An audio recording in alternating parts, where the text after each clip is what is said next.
Hello, Let's quickly make a very easy salad. with lots of soba noodles and peanut butter dressing. Let's go. So for that we'll take peanut butter. You can take crunchy or smooth, whatever you like. Now we'll take chili garlic paste.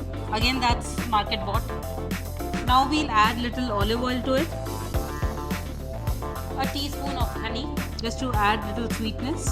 And finally, to make it in a dressing consistency, we'll add little water. Now we'll churn it in a mixie or blend it with hand. Mixie will give it a smooth consistency. The dressing is ready. Let's plate it. Any serving bowl that you want to take. Some fresh lettuce at the bottom. And we have our soba noodles boiled. Now we'll take our veggies. So I have taken all three kinds of peppers and broccoli. You can take any kind of vegetable that you like. And let's pour some dressing. And now we'll garnish it with sesame seeds. Voila!